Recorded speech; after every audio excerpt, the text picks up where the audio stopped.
So we'll be doing Rose of God by C. Aurobindo today. So let's begin the poem. और ये भले ही छोटी poem लगे, but it has deep meanings. Okay. So Rose of God.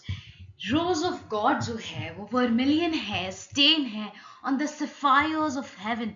Sapphire क्या होता है? Sapphire bright blue precious stone होता है.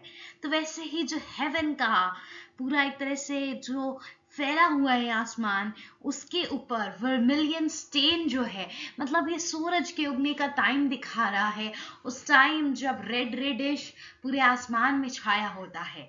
Rose of bliss, rose of bliss. अब पहले रोज ऑफ गॉड कहा जा रहा है, फिर रोज ऑफ गॉड कैसा है? ब्लिस है, जो आपको ब्लेस करता है, एक तरह से ब्लिसफुल है, एक तरह से खुशी लाता है. Fire sweet seven tinged with the ecstasy seven, यानी कि मतलब ecstasy मतलब होता है बहुत एक्सट्रीम जॉय. ठीक है, तो आपको क्या करता है, ये जो रोज ऑफ गॉड है, ये रोज ऑफ ब्लिस की तरह है. ठीक है, जो आपको एकदम फायर स्वीट, जैसे फायर ना जगती है, मीठी होती है, फिर उस मिठास के अलावा आप कुछ नहीं चाहिए होता है, वो आपको उस लेवल तक पहुंचा देता है. आपके अंदर कहते हैं 7, जो आपके अंदर की इंद्रियां हैं, जो आपके अंदर के चक्र हैं, आई मीन ओके, 7 चक्रास जो ह्यूमन के अंदर मैनेज आते हैं, उनकी कुंडलीज में जो इफेक्ट डालते हैं, वो आपको उस पर पहुंचा देता है, उस लेवल की खुशी दे जाता है. मतलब एक तरह से ये एक योगी की तरह इसमें बात कर रहे हैं, स्पिरिचुअल फिलोसफिकल बात हो रही है. ठीक है, तो बात है कि जैसे योग के आसन, आप एकदम जब नेक्स्ट लेवल, आप जब बैठते हैं साधना में, तो आप जो नेक्स्ट लेवल एकदम टॉप की साधना करते हैं, वहां तक की रोज ऑफ गॉड आपको पहुंचा देता है. Leap up in our heart of humanhood, O miracle, O flame, passion flower of the nameless, bud of the mystical name. Leap up in our heart, हमारे हार्ट के अंदर खिलो. ओ ह्यूमनहुड का, जो ह्यूमनहुड है, ह्यूमंस हैं, उनके अंदर खिलो rose of God. O miracle, आप जो मिरेकल हैं, आपके अंदर की जो वो फ्लेम है, वो हमारे अंदर जगाओ. पैशन फ्लावर है ये ऑफ द नेमलेस, नेमलेस मतलब इटर्नल का, गॉड का. ठीक है, but of the mystical name, but है जो, बट वो होता है जो कली होती है, वो अभी तक खिली नहीं होती है, मिस्टिकल नेम की, जिनका एक मिस्टिकल ब्यूटीफुल सा नेम है. ठीक है, सो ये एक तरह से पूरा स्टैंसा जो है वो एक सनराइज का टाइम दिखा रहा है. मतलब एक तरह से अवेकनिंग, सनराइज क्या होती है? फ्रेशनेस होती है, अवेकनिंग होती है, कुछ ब्राइट सा, हैप्पी सा हमारी लाइफ में ला लेती है. तो गॉड से वो रिक्वेस्ट कर रहे हैं, ये रोज ऑफ गॉड जो है उससे रिक्वेस्ट करें कि आप आइए हमारे अंदर, ह्यूमंस के अंदर आइए, ह्यूमैनिटी में आइए, है ना, हमारे तक रीच करिए और हमें रेडियंस से, अपनी लाइट से, अपनी डिविनिटी से भर दीजिए. ठीक है, सो रोज का, किसी ने एक बार इनसे पूछा भी था, आपने रोज का फ्लावर ऑफ रोज ही क्यों लिया है? बिकॉज रोज जो है वो एक तरह से लव का सिंबल होता है. तो हमारा लव, भक्ति हमारी जो गॉड के प्रति है, ये उसे दिखाती है, स्पिरिचुअलिटी दिखाती है. Rose of God, great wisdom Bloom on the summits of being. Summits, जो रोज ऑफ गॉड है ना, वो हमारे अंदर अब ग्रेट विजडम ब्लूम कर देगा. देखो, पहले स्टांजा में रोज ऑफ गॉड हमें क्या दे रहा है? एक रेडियंस दे रहा है, लाइट दे रहा है. फिर लाइट जो होता है वो किस तरफ ले जाती है? ब्लिस दे रहा है, ब्लिसनेस. तो ब्लिसनेस, लाइट, ये हमें किस तरफ ले जाती है? फिर नॉलेज की तरफ. क्योंकि यहाँ पर जो रोज ऑफ गॉड है, पहले रोज ऑफ गॉड क्या था? सेकंड स्टांजा, फर्स्ट स्टांजा में, सेकंड लाइन में रोज ऑफ ब्लिस था. अब क्या हो गया है? Rose of light. मतलब ब्लिस ही लाइट की तरफ ले जाता है. ठीक है, ये ग्रेट विजडम हमारे अंदर, ग्रेट विजडम भर दो. Bloom on the summits of being, इंसान के एकदम ऊपरी तक, जो योग में आपको एकदम एंड तक, जो आप खूब तपस्या करने के बाद जो चीज इंसान को मिलती है, वो भर दो. रोज ऑफ लाइट यानी कि नॉलेज. लाइट से क्या सिंबलाइज होता है? नॉलेज. इमैक्युलेट कर दो, भर दो. कोर ऑफ अल्टीमेट सीइंग, इंसान के अंदर तक एकदम उसे प्योरीफाई कर दो अपनी नॉलेज से, गॉड से वो रिक्वेस्ट कर रहे हैं. Live in the mind of our earthhood, हमारे इस अर्थ पर आइए और हर एक इंसान के माइंड के अंदर रहिए. ओ गोल्डन मिस्टी फ्लावर, फ्लावर, ये जो तुम गोल्डन से हो, मिस्ट्री से हो, ये ब्राइटनेस दिखा रहा है कि आप एकदम ब्राइट हैं। वो ब्राइटनेस हमारी लाइफ्स में, हमारी माइंड में भर दीजिए। Sun on the head of the timeless. और सन से, पहले समय में कोई वॉच नहीं होती थी, कुछ नहीं होता था, सन से ही, सन जैसा जैसा ईस्ट से राइज हो रहा है, वेस्ट में सेट हो रहा है, फिर जैसे वो धीरे धीरे बढ़ रहा है, उससे लोग टाइम नापते थे, ठीक है। तो वो जो हमारे हेड के ऊपर है ऑफ द टाइमलेस इंसान, वो एक मतलब हेड पे है, एकदम टॉप पे है, और वो टाइमलेस जो सन है वो रिप्रेजेंट करता है टाइमलेस का गॉड। टाइमलेस कौन है? गॉड होते हैं, जो डेफिनेट नहीं है, ठीक है। रोज क्या कहते हैं, सन को भी हम एज गॉड भी मानते हैं। आप सूर्योदय होने पे आप सब जल चढ़ाते हैं, हम, तो वो भी एक तरह से गॉड का ही सिंबल है। तो वो टाइमलेस हैं, उनके आने जाने का कोई एक पर्टिकुलर टाइम नहीं है। आप सिर्फ आजकल वेदर रिपोर्ट फोरकास्टिंग होती है, लेकिन आप सिर्फ एक पर्टिकुलर टाइम निकाल, आसपास का समय निकालते हो, बट एग्जैक्ट टाइम सूरज कब आएगा जाएगा वो आपके हाथ में नहीं है, ठीक है। आपके हाथ में ये सब लाइफ नहीं है। Guest of the marvellous are, इसीलिए वो गेस्ट है मार्वलस आर का। जब वो आता है तो सबसे खूबसूरत मार्वलस वो आर हो जाता है। तो इनका मतलब है कि जो टाइमलेस है, जो इनफिनाइट है, वो आइए इस अर्थ हुड में रहिए, रोज ऑफ गॉड आइए, और भगवान हम सब में एक तरह से समा जाइए। क्योंकि जब हम योग के अटमोस्ट जो हमें प्राप्त होता है वो मिल जाए, अटमोस्ट आपको क्या भाई मिलेगा अगर आप तपस्या करो? आप जो डिविनिटी है, जो सुप्रीम है, जो इन्फिनाइट है, उससे कनेक्ट हो जाओ। कौन कनेक्ट हो जाए? हम जो फाइनाइट है, जिसकी लिमिट है, वो लिमिटलेस से कनेक्ट हो जाए। जो एक फाइनाइट है, जिसकी एक लिमिट है, बाउंड है, वो बाउंडलेस, लिमिटलेस, इन्फिनाइट यानी गॉड से कनेक्ट हो जाए। सो रोज ऑफ गॉड, तो अभी तक सबसे पहले स्टांजा में ब्लिस हुआ, सेकेंड स्टांजा में rose of God as light यानी नॉलेज दिखाई गई। ब्लिसनेस ने नॉलेज को जगाया, और नॉलेज भी क्या देता है आपको? पावर देता है। So rose of God the mask force of infinity, जो भगवान है, जो जो मास्क लगा हुआ है वो हटा देते हैं। वो रोज ऑफ गॉड हटा देता है, उसे हमें इंफिनिटी से मिला देता है। Red icon of might, red icon यानी कि जब सूरज फैलता है तो जो रेड ब्राइटनेस, जो रेडिश कलर दिखता है, वो है ऑफ माइट का मतलब किसका? पावर का, दिमागदारी का। रोज माइट यानी कि ताकत का, ठीक है। Rose of power, rose of power हो जाता है। पहले ब्लिसनेस मिलती है आपको, फिर आपको नॉलेज मिलती है ब्लिसफुलनेस से, और तब जब नॉलेज होती है वो क्या लीड करती है? Knowledge leads to power with the diamond halo piercing the night। मतलब कैसी पावर? जैसे एक डायमंड, एक पत्थर होगा, अगर आप उसको पियर्स करते रहेंगे ड्रिलिंग मशीन से, तो उसके अंदर ये पावर होती है कि वो डायमंड निकाल दे उस पत्थर से, राइट? पत्थर को तोड़ तोड़ के। सो वैसे ही रोज ऑफ गॉड में वो रोज ऑफ पावर है, वो पावर है। रोज ऑफ गॉड जो है वो पावर है, जो आपके अंदर से एक डायमंड को निकाल देगा, आपको गॉड से मिला देगा।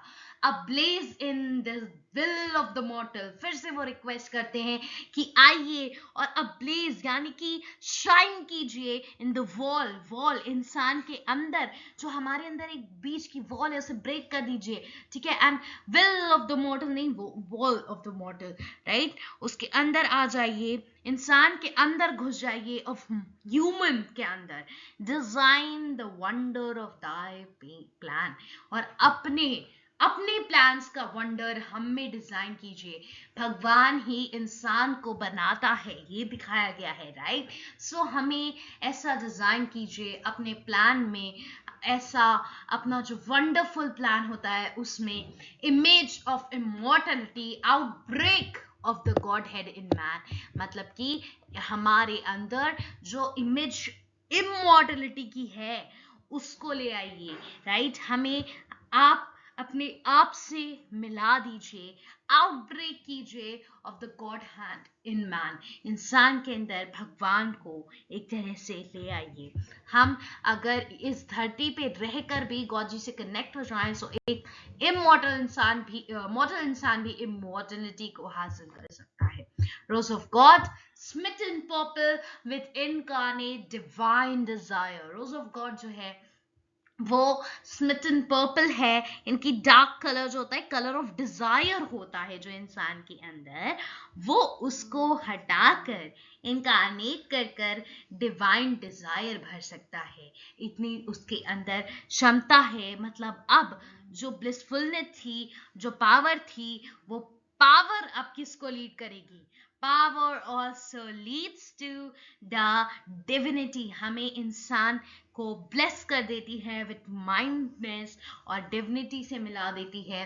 सो इनकारनेट डिवाइन डिजायर, हमारे अंदर डिवाइन डिजायर को आप ले आइए। जो मटेरियलिस्टिक डिजायर्स है ना, वो हटा दीजिए। ये मतलब है इस लाइन, इस स्टैंजा की पहली लाइन का। रोज ऑफ लाइफ, अब वो क्या हो गया है? Rose of life. पहले स्टैंजा में रोज ऑफ ब्लिस, फिर रोज ऑफ पावर हो गई, रोज ऑफ लाइट, ठीक है, फिर rose of power, and then वो पावर क्या देती है आपको? लाइफ, यानी कि भगवान से एक तरह से मिलाने का काम करती है। So that is the rose of life.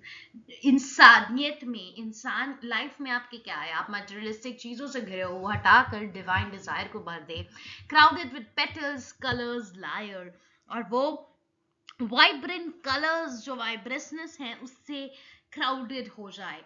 Life जो होती है वो इसी से क्राउडेड होती है, ब्यूटीफुल होती है। Transform the body of the मॉर्टल like a sweet and magical rhyme. और इंसान की जो बॉडी है, जो मॉर्टल है, उसको एक स्वीट और मैजिकल राइम की तरह बना दीजिए। एक राइम कभी भी नहीं खत्म हो सकती, राइट? एक म्यूजिकल राइम, लाइक ये पोएम जैसे लिख दी गई है, अब ये पोएम इमॉर्टल है, अब ये कभी खत्म नहीं होने वाली। पोएट चला गया लेकिन उनकी पोएम आज तक है ना। Bridge our earthhood and heavenhood. तो हमें ऐसा ही बना दीजिए, इस बॉडी को स्वीट और मैजिकल राइम जैसा बना दीजिए। ये जो बॉडी मॉर्टल है, खत्म होने, नष्ट होने वाली है, उसको मैजिकल राइम जब बना देंगे गॉड, तो वो क्या हो जाएगी? इमॉर्टल हो जाएगी, नष्ट नहीं हो पाएगी। ब्रिज आर अर्थहुड, हमारे इस अर्थहुड को, इस धरती को हेवनहुड से ब्रिज कर दीजिए। इनका गैप जो है उसको खत्म कर दीजिए। Make deathless the children of time, और डेथलेस जो इंसान है उसको बना दीजिए चिल्ड्रन ऑफ टाइम। मतलब इंसान को एक तरह से अगर ऐसा कर देंगे, रिदम की तरह बना देंगे गॉड जी, तो क्या हो जाएगा? गॉड से जब आप कनेक्टेड हो जाएंगे तो आप इन्फिनिटी को एक तरह से रहते रहते हासिल कर लेंगे। Rose of God like a blush of rapture on eternity's face.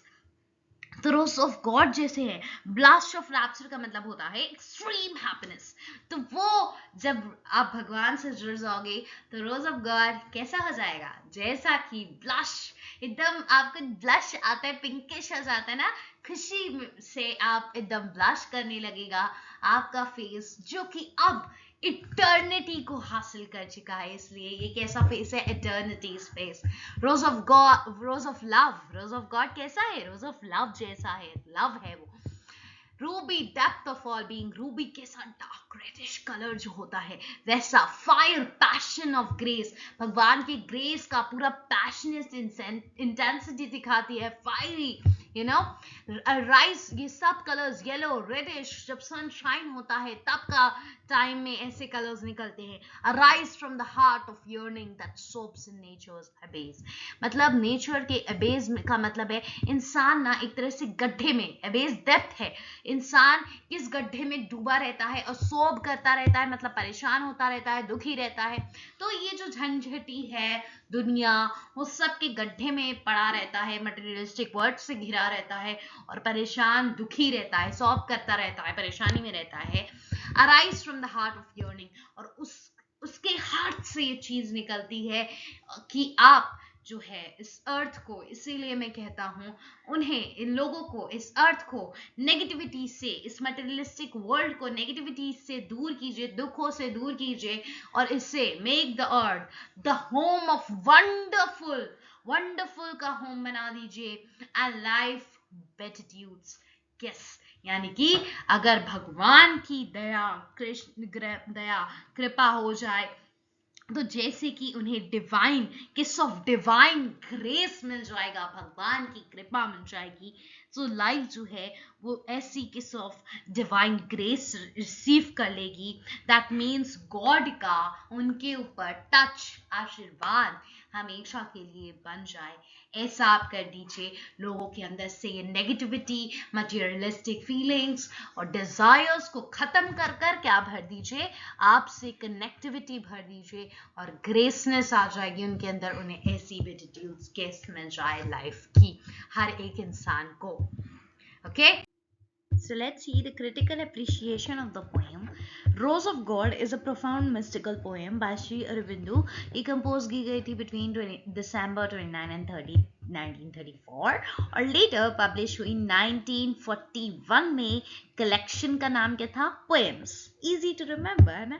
Literary and historical background जो रहा है, श्री औरबिंदु 1872 to 1915 का करियर रहा, was an Indian philosopher, योगी, इसीलिए आपको इनकी पोएम में ऐसी बातें दिखेगी, and poet whose work often explores spiritual, metaphysical means beyond physical, जिस सबको आप टच कर सकते हो, सबसे beyond महसूस कर सकते हो, उन सबसे beyond या महसूस of course कर सकते हो। Rose of God reflect करता है vision of divine manifesting in the material world, इस materialistic world में कैसे आप divinity से manifestation कर रहे हो, ठीक है। गॉड से वो कहती हैं कि आइए और इस अर्थहुड और जो हेवनहुड है उसके बीच का गैप एकदम खत्म कर दीजिए। A central concept of his teachings, ये इनके सेंट्रल कंसेप्ट है टीचिंग्स का। The poem was initially circulated as a new year invocation in 1934, एक न्यू ईयर इन्वोकेशन की तरह 1934 में पहले ये जो पोएम है उसको सर्कुलेट किया गया था। फिर ये हाईलाइट करता है सिग्निफिकेंस, इंपॉर्टेंस जो औरबिंदु की है स्पिरिचुअल कम्युनिटी में। हमें ढंग से दिखता है कितना स्पिरिचुअल वर्क है ये, राइट। स्ट्रक्चर एंड फॉर्म्स क्या है? The poem consist of 5 stanzas, each consisting of 4 lines. 5 stanzas हैं, सब में 4 लाइन्स के स्टैंजा हैं, right? So 5 plus 20 lines in total, following a constituent metrical pattern. एक अच्छा सा metrical pattern इसमें फॉलो भी हो रहा है, ठीक है, मीटर फॉलो हो रहा है। और बिंदु जो हैं वो एम्प्लॉय करते हैं स्ट्रेस मीटर, स्ट्रेस करते हैं अपने वर्ड्स पे, ठीक है, क्रिएटिंग अ रिदमिक, एक रिदमिक भी है और इनकैंटेटरी इफेक्ट है, जैसे कि जो एक रिदमिक सा इनकैंटिनेशन आपके अंदर जगा दे, वैसा इफेक्ट है जो इन्हांस करता है उनकी पोएम का mystical tone. Repetition of phrase, जो एक फ्रेज बार बार हर एक स्टांजा में पहली लाइन में यूज हुआ है, rose of God, rose of God, वो बिगिनिंग ऑफ ईच स्टांजा वो सर्व करता है as a anaphora, figure of speech, ठीक है। ये एम्फसाइज करता है सेंट्रल सिंबल, जो आप एक ही सिंबल लेकर, मतलब जो एक मेन सिंबल होता है जिसको आप लेकर पूरी पोएम लिखते हो, and contributing the poem's musicality, और ये ऑब्वियसली पोएम की जो म्यूजिकलिटी है उसमें कंट्रीब्यूशन भी दे रहा है। थीम्स क्या है पोएम की? डिवाइन मैनिफेस्टेशन, यानी रोज सिंबलाइज करता है डिवाइन प्रेजेंस वेरियस एस्पेक्ट में। जैसे सबसे पहले स्टांजा में बताया गया कि जो रोज ऑफ गॉड है वो ब्लिस है, फिर वो लाइट है, और लाइट जो है वो पावर, नॉलेज जो है वो पावर को जन्म देती है, फिर लाइफ, पावर जो है आपको लाइफ जीना सिखाती है, एंड देन you have, आपका जब कनेक्शन हो जाता है गॉड से, then it is the love you get, दिखाते हैं ना लास्ट में beatitudes किस मिल जाए आपको। Each explored in successive stanza, हर एक स्टैंजा में इनको एक्सप्लोर किया गया है लाइन से। दिस प्रोग्रेशन रिफ्लेक्ट करता है पोएट की एस्पिरेशन डिवाइन के प्रति, टू परमिएट एंड ट्रांसफॉर्म, एकदम बदल देना, निकलना और बदल देना अर्थली एग्जिस्टेंस को, जो अर्थली एग्जिस्टेंस है, ह्यूमन है, उनको बदल देना, एक तरह से उनके अंदर डिविनिटी भर देना। यूनियन अर्थ का और हेवन का, ये सेकेंड थीम है, बहुत अच्छे समझ में आ गई होंगी कि कैसे उन्होंने ब्रिजिंग गैप बोला है कि कर दीजिए। औरबिंदु ने इन्विजन करा है हार्मोनियस इंटीग्रेशन स्पिरिचुअल मटेरियलिस्टिक रियल्म्स का, और डिवाइन रोज ब्लूम होता है अर्थ पे। जो रोज है वो एक तरह से डिवाइन का सिंबल है, वो ब्रिंग करता है इनलाइटमेंट। इनलाइटमेंट मतलब एक तरह से जो आपको जगा दे, एकदम भर दे आपके अंदर ग्रेस एंड ह्यूमैनिटी के अंदर, ठीक है। ट्रांसफॉर्मेशन और एस्पिरेशन भी है, आपको भी एक तरह से ट्रांसफॉर्म करने को कहा जा रहा है, आपके अंदर गॉड के चीज को भर दिया जाए कि आप जो मटेरियलिस्टिक वर्ड से अटैच है, आपकी जो डिजायर है वो खत्म हो जाए मटेरियलिस्टिक वर्ल्ड की, और गॉड आपके अंदर एक तरह से आ जाए, उनकी कृपा दृष्टि आप पर बैठे आ जाए। द पोएम एक्सप्रेस करती है एक डीप यर्निंग स्पिरिचुअल एवोल्यूशन की, urging descent of divine qualities to uplift और ट्रांसफिगर ह्यूमन लाइफ, जो ह्यूमन की लाइफ है उसको अपलिफ्ट कर दे चुकी। ठीक है, तो लैंग्वेज और स्टाइल क्या यूज हुई है, वो रिच है, एवोकेटिव है, एम्प्लॉय करती है विविड इमेजरी, बहुत से इमेजरी यूज हुई है, मेटाफर्स यूज हुए हैं, ये कॉम्प्लेक्स स्पिरिचुअल कंसेप्ट्स हैं जो आपको बताए गए हैं। ये एक योगी हैं तो ऑब्वियसली इतना इजी नहीं है उन कंसेप्ट्स को हमारे लिए समझना, हम सिर्फ ऊपर ऊपर भी समझ सकते हैं, बहुत डीपली इसे पढ़ना पड़ता है, बहुत डीपली। ऑब्वियसली आप जब स्पिरिचुअली अटैच होगे तब समझ पाओगे। Rose serves as a central metaphor, represent कर रहा है मल्टीफेसिएटेड नेचर डिवाइन का, ठीक है, कि वो ब्लिस भी है, वो नॉलेज भी है, वो सब कुछ एक तरह से। पोएम जो है वो इनकैंट्री है, रिदम है उसमें, इनकैंटेटरी है, रिदम है, और ये अचीव करता है कैसे, ये रिदम पा रहा है स्ट्रेस मीटर की वजह से, रिपीटिशन की वजह से, और ये क्रिएट करता है एक मेडिटेटिव, यानी मेडिटेशन। आप मेडिटेशन में बार बार चैंटिंग करते हो ना वर्ड्स की, वैसे ही इमर्सिव एक्सपीरियंस है रीडर के लिए। रीडर एकदम से जब सुनेगा तो उसके अंदर कुछ ऐसे भाव जागृत होंगे, एक स्पिरिचुअल वर्ल्ड में आप चले जाते हो जब एग्जैक्टली इसे पढ़ते हो। तो एनालिसिस स्टैंजा के जो स्टैंडा 1 जो है वो इंट्रोड्यूस करता है रोज ऑफ गॉड, एक सिंपल ऑफ डिवाइन रैप्चर की तरह। रैप्चर मतलब एक्सट्रीम हैप्पीनेस और grace arising from the depths of nature's yearning to transform earth को एक रियल्म ऑफ बैटिट्यूड, और डिपिक्ट करता है सेकंड स्टैंजा में वर्मिलियन स्टेन की तरह ऑन सफायर्स ऑफ हेवन, जो सिंबलाइज करता है divine passion and bliss descending into materialistic world. Third stanza आपको हाईलाइट कर रहा है कि रोज जो है वो डिवाइन पावर और लाइट को हाईलाइट करता है। लाइट यानी कि क्या हो गया, नॉलेज, केपेबल ऑफ डिस्पेलिंग इग्नोरेंस, जो आपके अंदर की इग्नोरेंस है, आप जो भगवान को नहीं पहचान पाते हो, वो आपको दिखा देती है, एक तरह से उनका मास्क जो है वो हटा देती है, आपको भगवान से मिला देती है। नॉलेज ही वो होती है, इलिमिनेट करती है ह्यूमन के कॉन्शियसनेस को, मतलब अंदर को, और उसके माइंड को।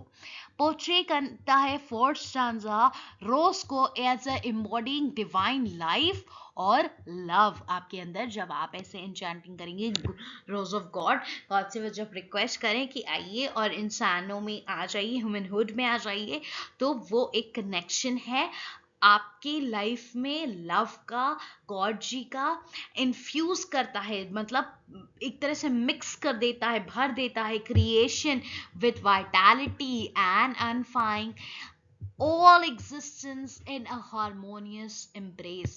इस सब existence जो है इंसान का, उसे एक बहुत ही खूबसूरत वे में जिसे आप embrace कर सके, जिसे आप कह सकते हैं हाँ वाह क्या लाइफ है, ऐसी हो जाए। स्टैंजा 5 में कंक्लूड करता है invocation for the full blossoming of divine rose on earth, की पूरी तरह से रोज जो है गॉड ऑफ, ये जो रोज ऑफ गॉड है ना, हर जगह गॉड ऑफ का जो ये रोज है ना, ये हर जगह पूरे अर्थ पे फैल जाए, और एक तरह से इंसानियत में आ जाए। इंसान जो है जिससे डिविनिटी को समझ पाए, और जो ये गड्ढे में फंसा रहता है ना परेशानियों के, उससे निकल पाए।